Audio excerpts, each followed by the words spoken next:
Bienvenue dans cette vidéo où j'ai envie de partager avec vous la nouvelle interface de Whiteboard qui fait maintenant partie intégrante de toute la plateforme Microsoft, de manière naturelle aussi bien dans Teams que dans les conférences Teams, en version web, en version applicative sur Android, sur iOS, iPadOS ou sur Windows.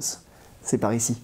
Whiteboard vient de subir le plus gros lifting de sa vie. Vous n'allez pas le reconnaître. Et donc je vais me créer maintenant un nouveau whiteboard pour l'occasion. Je vais quand même le parcourir maintenant avec vous pour vous montrer tout ce qui change, mais considérez que il y aura quasiment plus rien en commun avec l'ancien, tellement vous allez voir, c'est génial. D'abord, vous voyez la barre d'outils, elle se positionne maintenant en haut et vous avez une série de 3 types de stylos plus une catégorie de surligneurs, plus la gomme, plus le lasso. Parmi les stylos, vous en avez un par défaut qui est vraiment pour l'écriture, avec taille de pinceau, épaisseur du pinceau, plein d'encre de couleur, y compris l'arc-en-ciel, l'encre galaxie. Et vous avez ici les options pour être simplement sur un stylo sans flèche, qui va juste écrire des traits, ou bien tracer des flèches ou des doubles flèches. C'est comme ça que vous voyez qu'ici mon stylo noir est pour l'instant sur de l'écriture, vous voyez, très très fluide, en traits normaux, tandis que mon stylo rouge est en mode flèche. Vous voyez la petite flèche ici à côté.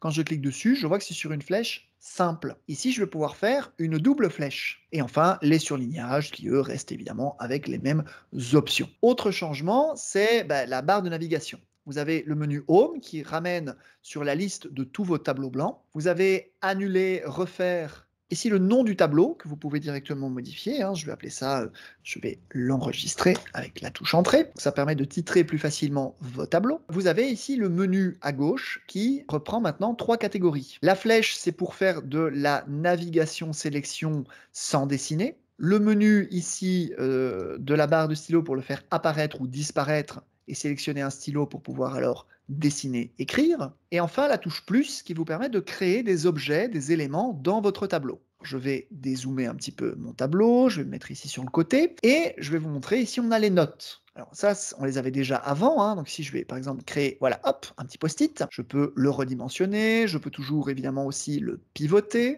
je peux en changer la couleur, je peux le supprimer, je peux, vous voyez, ici le passer en arrière-plan ou en avant-plan pour m'en servir pour masquer éventuellement des éléments, donc hyper pratique. Mais maintenant, on a aussi des grilles de notes.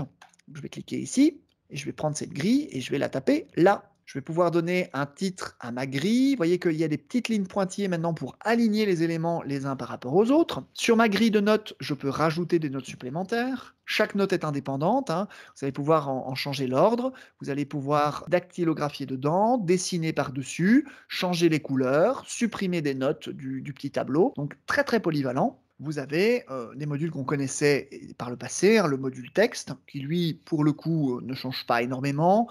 Vous avez simplement plus de couleurs de police disponibles qu'auparavant. Vous avez également la possibilité de jouer sur le texte en avant-plan ou en arrière-plan, ce qui est très pratique et qui manquait dans la précédente version de l'application. Et vous avez les formes. Alors dans les formes géométriques, vous avez des classiques, vous voyez, des carrés avec intérieur de couleurs ou pas. Vous avez les cercles, les triangles, et alors vraiment des trucs chouettes, c'est les lignes droites. Ici, les réactions. Ça, c'est un truc tout nouveau, ça n'existait pas avant, et vous allez voir, c'est top. Ça permet aux personnes qui peuvent écrire sur le tableau d'aller placer des réactions. Par exemple, je mets une étoile sur cette idée parce que je la trouve géniale. Ici, je veux marquer mon enthousiasme pour cette proposition. Je suis d'accord, avec ceci, je suis pas d'accord, avec ça, je ne comprends pas où on veut aller avec cette idée. Tout le monde va pouvoir, au sein du tableau, venir, déposer ces différents éléments et donc ça, c'est vraiment cool. On a l'insertion d'images qu'on peut aller chercher sous plein de formats différents sur son PC pour en faire des objets images directement dans le whiteboard. Et alors, la grosse nouveauté, ce sont les modèles. Alors là, je vais dézoomer pour vous montrer. On a ici tout plein de modèles sur des catégories. Brainstorming. Vous voyez, par exemple, ici, je vais pouvoir placer, hop, un grand canevas de travail. Alors pour l'instant, comme ça vient de sortir, les canevas sont encore en anglais, ils n'ont pas encore été tout à fait traduits. Ça va arriver très vite, vous inquiétez pas. Mais donc par exemple ici, vous voyez, diagramme d'affinité. Et donc vous avez un cadre prêt à l'emploi, vous voyez, avec les idées qu'on peut mettre sur des post-it, post-it qu'on va pouvoir déplacer dans les zones de thème, vous voyez, pour trier en fait nos idées, ensuite mettre des petits votes avec les émoticônes que je viens de vous montrer, recolorer les post-it, compléter les informations textuelles, vous avez des petites icônes. Dans cette première version de la mise à jour de Whiteboard, parce qu'il y a encore plein de choses qui arriveront aussi dans les prochains mois, vous avez enfin ici en haut à droite le menu de partage.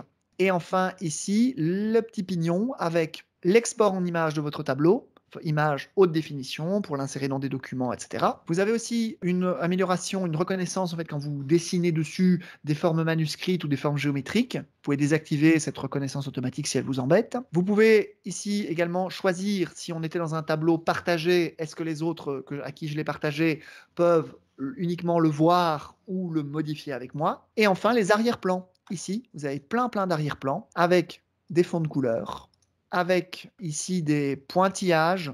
Je rezoome pour vous montrer, hein, mais voyez, regardez.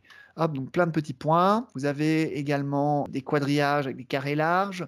Maintenant, ce whiteboard est complètement intégré dans Teams aussi directement. Donc, si je retourne sur ma plateforme, et pour faire le lien avec ce que je vous disais sur Whiteboard, si je me rends par exemple dans mon canal bulletin, que j'appuie sur plus, j'ai le module Whiteboard ici directement. Et quand je vais l'utiliser, je n'ai pas besoin d'aller dans Whiteboard pour créer un tableau blanc dans Teams. Je peux le faire directement ici. Je vais faire enregistrer et hop, le tableau est prêt. Je peux même choisir, est-ce que je veux que ce tableau, je le coécrive avec mes élèves?